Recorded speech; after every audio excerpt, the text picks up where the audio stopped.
मंच पर विराजमान the cultural minister of Sri Lanka honourable Shri Vidur Vikram Nike जी, परम आदरणीय साध्वी ज्ञानेश्वरी दीदी, यहाँ के लोकप्रिय सांसद आदरणीय श्री राकेश सिंह जी, इस कार्यक्रम के अधिष्ठाता पूर्व मंत्री आदरणीय अजय बिश्नोई जी, टूरिज्म कॉरपोरेशन के चेयरमैन विनोद गोटिया जी, गोविंद सिंह जी और डॉक्टर अखिलेश गुमाश्ता जी, साध्वी अमृता दीदी जी। सर्वप्रथम तो मैं यह कहना चाहूंगा कि जब हम यहां वर्ल्ड रामायण कॉन्फ्रेंस में एकत्र होते हैं तो विश्व और राम दोनों का मन में एक चित्र उभरता है, और यदि वह स्थान जाबाली ऋषि की तपोभूमि से जुड़ा हुआ हो तो उसमें सिर्फ चित्र के साथ पवित्रता भी स्वतः उभर के सामने आती है।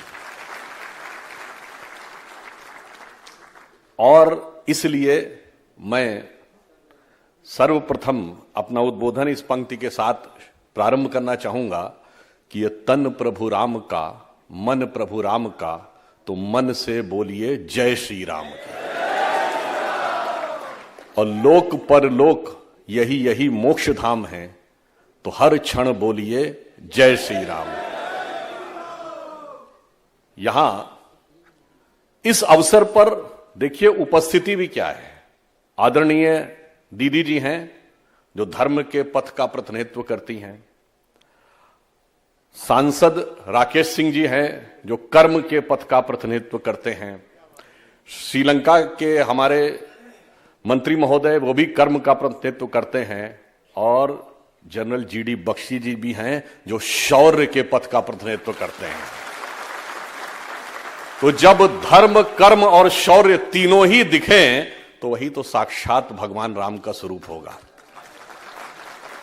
अब यदि हम यह कहें कि वर्ल्ड रामायण कॉन्फ्रेंस की आवश्यकता क्या है, तो भगवान राम विश्व में एक अद्भुत ईश्वर है। सर्वप्रथम I would like to say that Vidur ji was saying that he has come from the land of Ravana. So I would like to say that first we are glad that he is here. It means the Ram Setu built by Bhagwan Ram lakhs of years before is still having an unflinching bonding between India and Sri Lanka. And on the lighter note, it is the only country which is having Sri in its name. And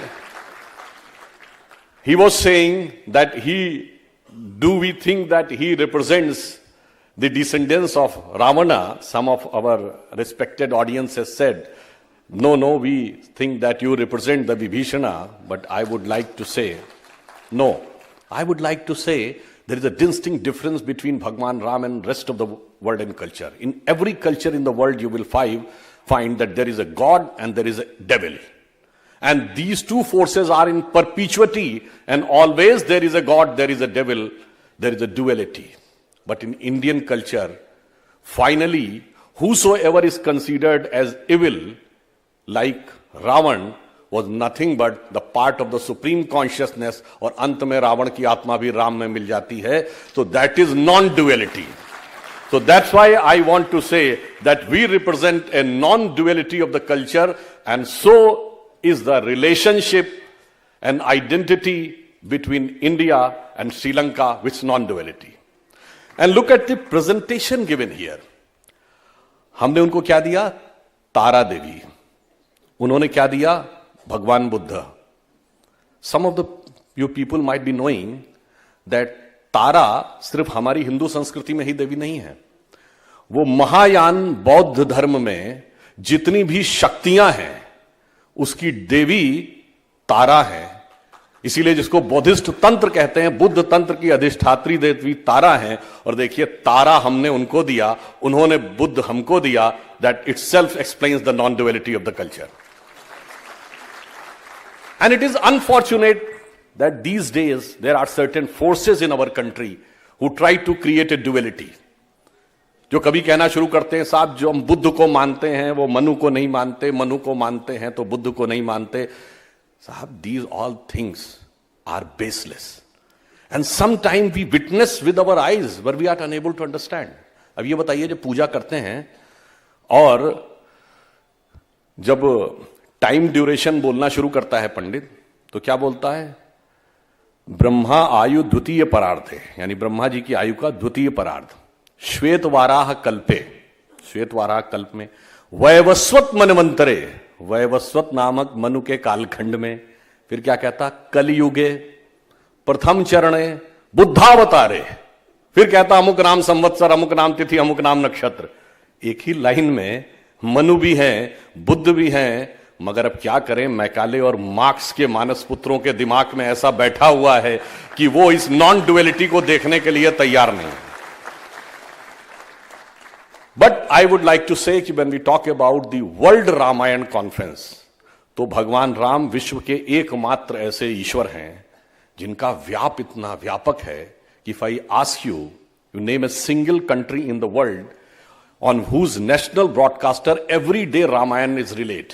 It's not India, it is Indonesia, that is the biggest Muslim country of the world. If I ask you, if there is one country in the world whose descendant considered themselves as descendant of Bhagwan Rama, it is South Korea, whose first lady considered that they are the descendant of Bhagwan Ram, वो भगवान राम के वंशज हैं, and you go and check 60% of the South Koreas are non-believer in religion. And if there is one country in the world whose king holds the title King Rama the 10th, it is Thailand. It is also the non-Hindu country. तो साहब मुस्लिम हो, बौद्ध हो या भगवान को न मानने वाला हो, राम सभी के साथ जुड़े हैं। And this is on the eastern side of the globe. But look at the west. आप में से बहुत से लोगों ने शायद ध्यान दिया हो, वेस्ट में सबसे पुराने सिविलाइजेशन के सेंटर्स क्या है? एक है इजिप्ट, एक है मेसोपोटामिया, एक है ग्रीस या रोम, और एक आज का जो northern and southern and Latin America, Inca, Maya and asterisk, जिसको मेसोपोटामियन सिविलाइजेशन कहते थे, यानी जिसमें आज का इराक आता है, सीरिया आता है। इराक में एक जगह है Kurdistan, you might have heard the name, Kurd लोग वहां के होते हैं। उसमें एक सेलेमी प्रोविंस है जिसकी गुफाओं में जानते हैं क्या चित्र मिला है? एक धनुष लिए हुए राजा खड़े हैं और एक वानर उनके आगे श्रद्धा से हाथ झुका के खड़ा है। अब ये बताने की जरूरत है कि वो क्या है। इजिप्ट, जिसको कहा जाता है बहुत ओल्डेस्ट सिविलाइजेशन है, इजिप्ट के किंग फेराहो, जाके चेक करिए, who was the first king considered to be the first king in the entire dynasty of Pharaoh, his name is Ramsu, Ram Ishu, means एक प्रकार से राम ईश से रामसी बना है। अब सोचिए, जॉर्डन बैंक के वेस्ट बैंक पे, जॉर्डन रिवर के on the West Bank, now it is under the control of Israel, there is a place called Ramallah. अब अल्लाह तो समझ में आता है, उसमें राम कहां से आ गया, ये सोचने की बात है। अब अगर आप जाइए इटली में, एक शहर है रावेन्ना। अब रावन्ना और रावणा में कुछ तो दिखाई पड़ता है। अब कोई कहेगा नहीं नहीं ये तो ऐसे ही इंटरेस्टिंग कोलिशन। नहीं साहब, वहां पे इलाके में एक भित्ति चित्र पाया गया है वहां के जंगलों में, जो अभी खोजा गया 70-80-100 साल पहले। उसमें जानते क्या है? एक मरा हुआ हिरन पड़ा है और एक लेडी खड़ी है और एक व्यक्ति अपने फेस से मास्क हटा के उसको पकड़ने का प्रयास कर रहा है। अब ये बताने की जरूरत है कि वो मारीची का संदर्भ है और रावन्ना जगह पर ही यह रावण का संदर्भ आ रहा है। अब आप आइए और वेस्ट की तरफ जाइए, लैटिनी अमेरिका में एक कंट्री होंडुरास, जिसमें एक देवता है जिनका नाम है howler. He is a monkey God and he is considered the symbol of air, वायु। अब मंकी गॉड हैं और पवन तनय सुत पवन समाना, काचु पिसाद रहा बलवाना, तो ये बताने की जरूरत है कि वो क्या है।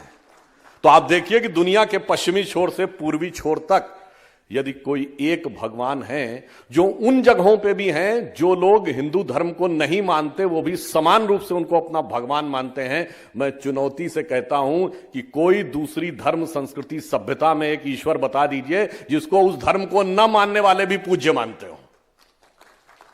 और उससे बड़ी चुनौती यह है कि वो सिर्फ पूज्य ही नहीं मानते हो, कभी उनसे कहा भी नहीं जाता हो कि तुम हिंदू बन जाओ।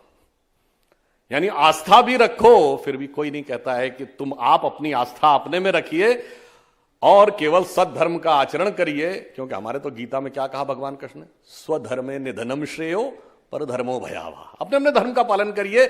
इसलिए हमने कभी किसी के ऊपर इन्वेजन नहीं किया, कभी किसी का कन्वर्जन नहीं किया।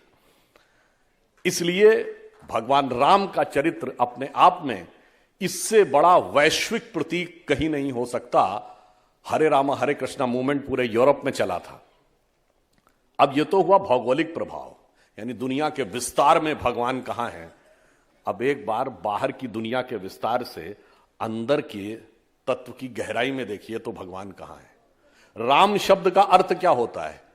राम शब्द का अर्थ संस्कृत की रम धातु से बना है। रम का अर्थ होता है सेटिल होना। हिंदी में कहते हैं ना रमणीक स्थान, रमता जोगी। रम शब्द का अर्थ होता है जिसमें कोई चीज जाके सेटिल हो। तो राम शब्द का जो संस्कृत में संधि विच्छेद है वो क्या है? रमन्ते इति रामः, अर्थात वह तत्व जिसमें कि सारा का सारा संसार या ब्रह्मांड अवस्थित है वो राम है। It is the element that beholds the entire universe, that is Ram. अब राम का संघर्ष किससे होगा? रावण से। रावण के, ये मैं पहले भी कई बार बोला हूं, रावण के 10 ही सिर क्यों थे, 15 या 20 क्यों नहीं? एक सर कटता था तो दूसरा क्यों उगाता था? और अगर रावण के 10 सिर भी थे तो उसका नाम दशानन यानी 10 मुख वाला क्यों था? उसको 10 शीश, 10 ग्रीव, 10 कंधर, दशोदर कुछ भी कह सकते थे। पर उसका कारण यह था कि राम और रावण हमारे अंदर की आध्यात्मिक यात्रा के भी प्रतीक हैं। और रावण के 10 सिर 10 इंद्रियों की संख्या को डिनोट करते हैं और वो दशानन ही कहलाएगा। आनंद का मतलब होता मुख, mouth, the open mouth, the extrovert tendency of all the 10 senses. 10 इंद्रियों की बहिर्मुखी पिपासा की शक्ति का प्रतीक है रावण। और एक सर काटते थे भगवान, तुरंत दूसरा उगाता था। इसका अर्थ होता है किसी इंद्रिय की एक इच्छा पूरी करिए, तुरंत वह it will be immediately replace by other, even God can not stop it. अब रावण को मारेगा कौन? राम, वह ईश्वरी शक्ति। राम के पिता का क्या नाम है? दशरथ। जब 10 इंद्रियों को रथने की क्षमता आ जाएगी तो आपके हृदय में वो डिवाइन एलिमेंट पैदा होगा जो 10 इंद्रियों की बहिर्मुखी पिपासा को नष्ट करेगा और तब धर्म की स्थापना होगी। और इतना ही नहीं, राम की पत्नी कौन है? सीता माता। सीता क्या है? अब देखिए, राम अगर रिप्रेजेंट करते हैं the eternal element which beholds the universe, Sita represent the eternal energy, Adi Shakti, जहां से ये यूनिवर्स शुरू हुआ था। सीता जी के पिता का क्या नाम है? जनक विदेह। जब देह से आप परे जाके स्पिरिचुअल वर्ल्ड में जाएंगे, then you will have that energy been in your house और in your self, that will be compatible with the eternal element of the universe. यह है राम और सीता का समन्वय। और जो extrovert tendency of all the 10 senses है, 10 इंद्रियों की बहिर्मुखी पिपासा है, वो उसका हरण करने का प्रयास करती है। यह है राम रावण संघर्ष का अर्थ। और यह हमें सामाजिक जीवन में भी क्या देता है? शायद आप में से बहुतों ने वो श्लोक सुना होगा, संस्कृत की बड़ी प्रसिद्ध कहावत है, विनाश काले विपरीत बुद्धि। परंतु हम में से कुछ लोगों को पता होगा, हो सकता कुछ लोगों को ना पता हो, ये पूरा श्लोक क्या है। ये जब मारीच मृग बनकर आता है, सोने का हिरन बनके, तो उस क्षण जब सीता जी कहती हैं राम से कि सोने का मृग है जाओ, राम कहते हैं सोने का मृग नहीं होता। देखिए, राम परमात्मा है, सीता जी जीवात्मा है। मृग यानी हिरण जो है किस चीज का प्रतीक है? एक बहुत ही सुंदर सुखद शांति। आप कहते हैं ना जंगल में घूमता हुआ हिरण, मतलब एक पीसफुल कामनेस। और सोना, रुपया, पैसा। सोने का हिरण मतलब जो कुछ जिसको आप रुपया पैसा या ये कहते धन के द्वारा सुख शांति मिलती है, ऐसा होता ही नहीं है। मगर उस सोने के मृग को देखकर कभी कभी जीवात्मा भ्रमित हो जाती है और वो कहती है परमात्मा शक्ति से अपने अंदर की, अरे मैंने देखा है। आपकी परमात्मा शक्ति समझाती है नहीं ऐसा नहीं होता, कहता मैंने अपनी आंखों से देखा है। और राम चले जाते हैं मृग मारीची को, उस मृग को पकड़ने के लिए। मतलब आपके अंदर की जो सुप्रीम कॉन्शियसनेस की पावर थी उसको आपने किसमें लगा दिया? वर्ल्डली अफेयर में। और जैसे ही वो दूर जाती है, वो 10 इंद्रियों की बहिर्मुखी पिपासा आके आपका हरण कर लेती है। इसलिए वहां पे पूरा श्लोक इसी संदर्भ में है। वो कहते हैं न निर्मिते न दृश्यते कदैव न श्रूयते स्वर्णमयी कुरंगी तथापि तृष्णा रघुनंदनस्य विनाश काले विपरीत बुद्धि। यानी न कभी बना, न देखा गया, न सुना गया कि सोने का हिरण होता है, फिर भी रघुनंदन को भी ऐसी तृष्णा ने घेर लिया। इसे कहते हैं कि विनाश काल में विपरीत बुद्धि होती है। इसका अर्थ क्या है? ये फिर देखिए, वो सीता जी ही उसका माध्यम क्यों बन रही है? क्यों? क्योंकि सांसारिक सुख में वास्तविक सुख नहीं होता है। इसीलिए ये जो मृग मरीच का शब्द है, ये मिराज वर्ड अंग्रेजी का यहीं से आया है। ये मरीची से ही अपभ्रंश होकर मिराज वर्ड बना है। क्योंकि जैसे मृग को रेगिस्तान में जाके हर थोड़ी दूरी के ऊपर नजर आता ना कि पानी है, मगर वहां पानी होता नहीं, जब वो जाता थोड़ा और आगे नजर आता है। ऐसा ही संसार में होता है। आप सुख की खोज में भटकते रहते हैं, परंतु अंततः आपको सुख नहीं मिलता है। राम की कथा हमारे अंदर और बाहर दोनों में, कि अंदर की यात्रा में भी अलग संदेश देती है, और देखिए सामाजिक यात्रा में क्या संदेश देती है। भगवान राम राजा राम के रूप में पैदा हुए। यदि रावण को मारकर ही धर्म की स्थापना होनी थी तो बहुत आसान काम था। अयोध्या के राजा के रूप में पैदा हुए थे, अयोध्या की सेना लेके जाते, रावण को मार देते, परंतु इससे धर्म की स्थापना होती क्या? धर्म की स्थापना नहीं होती, क्योंकि जनता में तो विश्वास आता नहीं, कोई कॉन्फिडेंस ही नहीं होता। अरे वो कहते भाई ये तो राजा थे, इनके पास तो इतनी शक्ति थी इसलिए इन्होंने जाके मार दिया, हम तो सामान्य व्यक्ति, हमारे अंदर क्या है?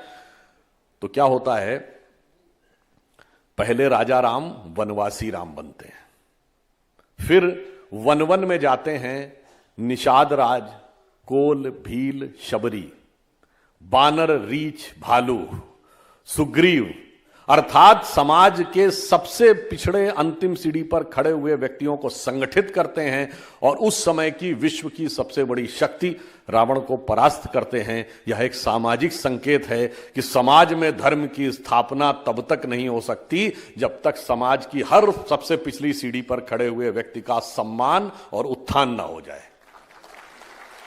और यह भी एक संयोग देखिए, जब आज मर्यादा पुरुषोत्तम भगवान राम का भव्य मंदिर बनने जा रहा है, तो उससे कुछ पिछले पहले रामनाथ कोविंद जी राष्ट्रपति थे और आज उसी आदिवासी वनवासी समूह की आदरणीय द्रौपदी मुर्मू जी भारत की महामहिम राष्ट्रपति हैं। इसका अर्थ यह हुआ, यदि राम ने यह लीला दिखाई थी तो राम के मंदिर के समय भी वो कहीं ना कहीं दिखना चाहिए। इसीलिए यद्यपि ये कोई राजनीतिक मंच नहीं, पर फिर भी एक लाइन में कहना चाहता हूं, बहुत बार पूछा जाता था राम लला हम आएंगे, मंदिर वहीं बनाएंगे और तारीख नहीं बताएंगे। मगर जो लोग ये समझते थे, अरे भगवान राम कोई मनुष्य नहीं थे जिनके पैदा होने का सबूत देना था, भगवान राम का मंदिर का निर्माण कोई तारीख नहीं थी, ये कालचक्र की गति का प्रतीक था। तो आपने देखा जब भारत उठा तो उसी के साथ भगवान राम का मंदिर भी उठा, क्योंकि भगवान क्या है? रामचरितमानस में तुलसीदास ने क्या कहा है, जब हनुमान जी रावण के दरबार में जाते हैं और वो पूछते हैं कि राम कौन है, तो वो क्या बोलते हैं? कहते हैं तात राम नहीं नर भूपाला, भुवनेश्वर कालहु कर काला। ये कोई नर नहीं है, मनुष्य नहीं है, ये संपूर्ण जगत के स्वामी हैं, भूपाल हैं, भुवनेश्वर हैं और काल के भी काल हैं। यानी he is above time and space. ये समझने के लिए चाहिए। इसलिए हमारे जो भगवान राम हैं, he is neither the messenger of the God not the son of the God. ये साक्षात ब्रह्म हैं, जिनको उसी समय जब वो पूछता है रावण की भाई तुम किसके रिप्रेजेंटेटिव है, तो हनुमान जी क्या कहते हैं? ब्रह्म अनामय अज भगवंता, व्यापक अजित अनादि अनंता। और जब भगवान राम पैदा होते हैं और माता कौशल्या की गोद में हैं, तो उसके लिए क्या लिखा है तुलसीदास जी ने? उन्होंने कहा वो कौन है जो पुत्र के रूप में माता कौशल्या की गोद में है? वो कहते हैं व्यापक ब्रह्म निरंजन, अविगत विगत विनोद। यानी व्यापक ब्रह्म है, संपूर्ण जगह व्याप्त हैं, जिनकी गति का बखान नहीं किया जा सकता, गति से परे हैं। व्यापक ब्रह्म निरंजन, अविगत विगत विनोद, सो अज प्रेम सकल बस कौशल्या की गोद। वो प्रेम के कारण आज आपके, इसका अर्थ क्या हुआ कि विश्व की बड़ी से बड़ी शक्ति जो परमात्मा शक्ति है, आप प्रेम के द्वारा उसको अपने हृदय में उत्पन्न कर सकते हैं, वो आपके गोद में आ सकती है। परंतु मैं यह भी कहना चाहूंगा कि भगवान राम, बहुत से लोग, क्या होता है, समस्या क्या हो गई कि हमारे धर्म ग्रंथों को कोई नहीं पढ़ता, चाहे हिंदू हो, सिख हो, जैन हो, बौद्ध हो, जो भी हमारे एक्सटेंडेड हिंदू फैमिली के भारतीय संस्कृति के अंग है, इसमें से कोई पढ़ता ही नहीं है। अगर पढ़ें तो एकदम फंडा क्लियर हो जाए। अब बताइए, भगवान राम यह भी सोशल संदेश देते हैं कि मैं किस चीज से प्राप्त होता हूं और किससे नहीं प्राप्त होता हूं। वो कहते हैं मैं 10 चीजों से प्राप्त नहीं होता हूं। वो कहते हैं जात पात गुण धर्म बड़ाई, धन बल परिजन गुण चतुराई। इन 10 चीजों से नहीं प्राप्त होता। किससे प्राप्त होता हूं? भक्ति से। उन्होंने कहा भगतहीन नर लागे ऐसे, जल विधि बारिध लागे जैसे। जैसे बगैर पानी के बादल बेकार है, वैसे ये सारे गुण हो, ऊंची जात का हो, ऊंची पंक्ति में बैठा हो, बहुत पैसे वाला हो, देखने में सुंदर हो, बुद्धिमान हो, गुणी हो, चतुर हो, सब व्यर्थ है जब तक उसके अंदर भक्ति नहीं है। परंतु ये किसी को ध्यान नहीं आता। और मैं यह भी कहना चाहूंगा कि इसी के साथ वो यह भी एक संदेश देते हैं। देखिए, भगवान राम की जो पूरी की पूरी कथा है, वो अपने आप में एक इतिहास है। जो लोग कहते हैं ना इतिहास था या नहीं, अब इसमें भी ऑन द लाइटर नोट मैं कह दूं, एक जमाना था जब भारत की सरकार ने तो कहा कि राम काल्पनिक हैं, और श्रीलंका की सरकार ने एफिडेविट में कहा कि राम वास्तविक हैं। अब आप देखिए इसको कालचक्र की गति का क्या विपरीत प्रभाव कहेंगे। परंतु जिन लोगों को इसमें कोई संदेह है, देखिए मैं एक लाइन और बता दूं। जब मैंने आपसे यह व्याख्या की कि यदि ब्रह्म के प्रतीक हैं राम और आदि शक्ति की प्रतीक हैं सीता, तो कहीं लिखा है क्या? आजकल तो कहते हैं ना कहीं लिखा है कि नहीं, तो वो लिखा है। जब सीता जी का विवाह हो रहा है तो कहा जाता है, उनकी मां पूछती हैं कि भाई ये इनका विवाह कैसे हो रहा है? तो नारद जी बता रहे हैं ये विवाह पहली बार थोड़ी हो रहा है, ये तो आदि शक्ति हैं जो सदैव, जैसे शंकर पार्वती हैं, प्रकृति और पुरुष हैं, सदैव उनके साथ रहते हैं। उसमें दोहा लिखा है अजह अनादि शक्ति अविनाशी। ये अजह मतलब जिसकी उत्पत्ति नहीं हुई है, एटर्नल है, अनादि है, जिसका कोई आदि नहीं है। शक्ति अविनाशी सदा शंभु अर्धांग निवासी, जो सदैव भगवान शंकर के बगल में शक्ति के रूप में थी। तो इन दोनों का विवाह तो कंटिन्यूटी में होता रहता है, इसलिए ये अलग नहीं। और फिर आप कहेंगे साहब अगर ये सब तो फिलॉसफी है, तो ये रियलिटी थी क्या? मान्यवर, यही तो मैं कहना चाहता हूं। ये वो गहरी रियलिटी थी। भगवान ने जब जन्म लिया तो इन सारी रियलिटी को आपको समझाने के लिए जन्म लिया, ताकि आपके मन के सारे कंफ्यूजन दूर हो जाएं। इसीलिए जो अंतिम चौपाई है रामचरितमानस की, उन्होंने क्या लिखा गोस्वामी जी ने? कहत परम पुनीत इतिहासा। मैं ये परम पवित्र इतिहास सुना रहा हूं, यह वास्तविकता है। कहत परम पुनीत इतिहासा, श्रवण ही करत सकल भ्रमनाशा। सुनने मात्र से सारे के सारे भ्रम का नाश हो जाता है। यह वह परम पवित्र इतिहास है। तो इसलिए हम इसका जब श्रवण करते हैं तो निश्चित रूप से हमारे मन के सारे संशयों का नाश होता है। और अब अंत में मैं ये कहना चाहूंगा कि ग्लोबली क्या मैसेज देते हैं भगवान राम। आज दुनिया में रशिया यूक्रेन का युद्ध चल रहा है, चाइना आंखें दिखाता है अपने अगल बगल वालों को, कहीं नेटो बना है, कहीं सेंटो बना है, कभी वार्सा पैक्ट था। अगर आप देखें तो पिछले 100-200 साल में, जिसको जियो पॉलिटिक्स ऑफ द वर्ल्ड कहते हैं, वो 3 फंडामेंटल से गवर्न होती है। या तो किसी कंट्री को एनेक्सेशन कर लीजिए, यानी अपने देश में मिला लीजिए, जैसे क्रीमिया को रशिया ने मिला लिया, तिब्बत को चाइना ने मिला लिया। या फिर क्या है, सब्जुगेशन, यानी एक प्रकार से आपने अपने मन की गवर्नमेंट वहां बैठा के कंट्रोल करना शुरू कर दिया। और या फिर क्या है, डोमिनेशन, यानी किसी ट्रीटी के द्वारा आपने उसको डोमिनेट किया। यही तो आज की जियो पॉलिटिक्स है, जिसको पॉलिटिक्स ऑफ पावर कहते हैं। पर ये बताइए, जब भगवान राम ने लंका पर विजय प्राप्त की थी तो क्या एनेक्सेशन किया था? नहीं। क्या उन्होंने सब्जुगेशन किया, यानी कोई अपना डिप्यूटी रिप्रेजेंटेटिव वाइसराय बैठाला? नहीं। कोई डोमिनेशन किया, कोई कॉन्ट्रैक्ट साइन कराया? नहीं। इसलिए मैं कह सकता हूं, आज के इस ग्लोबल वर्ल्ड में, जिसे क्लैश ऑफ सिविलाइजेशंस कहते हैं, उसमें यदि जियो पॉलिटिक्स में सबसे बड़ा प्रतीक है तो भगवान राम का वह चरित्र, जिन्होंने कहा कि केवल मूल्यों की स्थापना करने के लिए युद्ध किया, किसी को सब्जुगेट, डोमिनेट करने के लिए नहीं किया।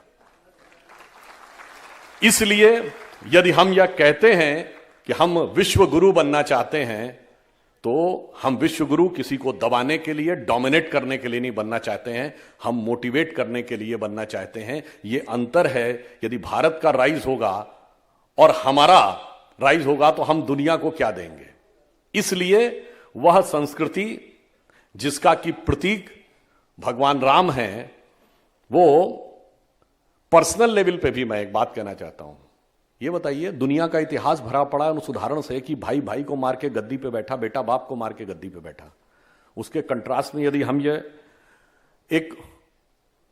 कोई ये कहे कि ये कल्पना है, अगर मान लीजिए, तो साहब ये बताइए, पिता के एक वचन पे वन चले जाना, एक भाई का दूसरे के साथ वन जाना, दूसरे भाई का खड़ाऊ रख के शासन करना, मेरे भाई ऐसी कल्पना भी तुम क्यों नहीं कर पाए? हमारे यहां तो वास्तविकता थी। तो इसका अर्थ सिर्फ यह हुआ कि वह ज्ञान। और अंत में एक बात और कह दूं, बहुत से लोग कहते हैं कि साहब भगवान राम के उत्पन्न होने का सबूत क्या है? अब मैं आज आपको बताता हूं कि 20वीं शताब्दी में साइंस की सबसे बड़ी खोज क्या हुई, आइंस्टीन्स थ्योरी ऑफ रिलेटिविटी, जिसने यह कहा कि अगर स्पेस में किसी चीज का पॉइंट डिटरमिन करना, पोजीशन, तो आप ऐसे देखते हैं ना, एक्स वाई जेड 3 डायमेंशन है, लंबाई चौड़ाई ऊंचाई, तो आप बताते हैं ये चीज यहां पे है। पर आइंस्टीन ने कहा कि पूरा विश्व तो स्थिर नहीं है।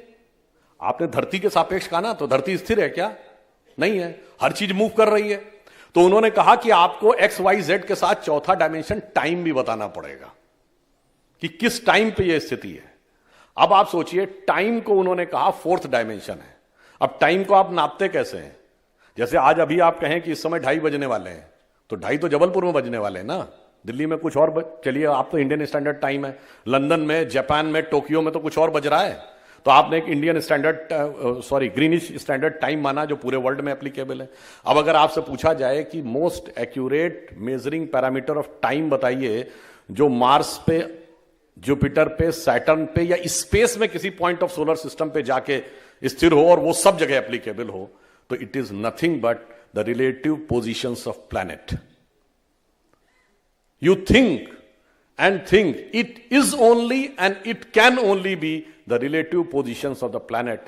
और भगवान राम की relative positions of the planet है कि चंद्रमा वृष राशि में था, मंगल मकर राशि में था, शनि तुला राशि में था, बृहस्पति कर्क राशि में था, नक्षत्र तक लिखा हुआ है। और जब नासा ने अपने प्लैनेटोरियम सॉफ्टवेयर में डाला, यद्यपि उस डेट से हम पूरी तरह सहमत, तो भी 7114 का की एक डेट भी निकल आई।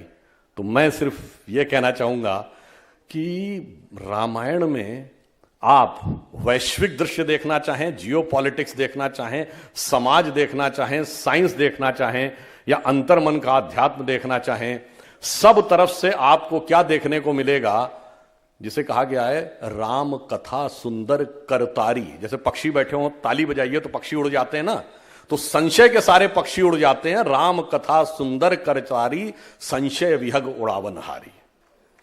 तो मैं सिर्फ यह कह के बात समाप्त करता हूं कि वह ज्ञान जो वेदों का अनादि ज्ञान है, जिसे एक सरस भाषा में तुलसीदास जी ने मानस के रूप में भर दिया, जिनके लिए कहा गया तुम काढ़ के वेदन के रस को रसधार धरा उर्मे भर दीनो, यानी वेदों का रस निकाला और हृदय में रसधार के रूप में भर दिया।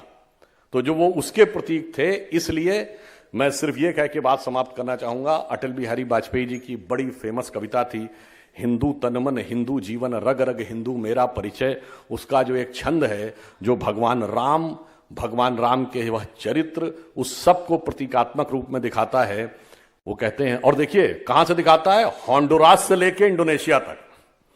वो कहते हैं, मैं अखिल विश्व का गुरु महान, देता विद्या का अमरदान, मैंने दिखलाया मुक्ति मार्ग, मैंने सिखलाया ब्रह्म ज्ञान। मेरे वेदों का ज्ञान अमर, मेरे वेदों की ज्योति प्रखर, मानव के मन का अंधकार क्या कभी सामने सका ठहर।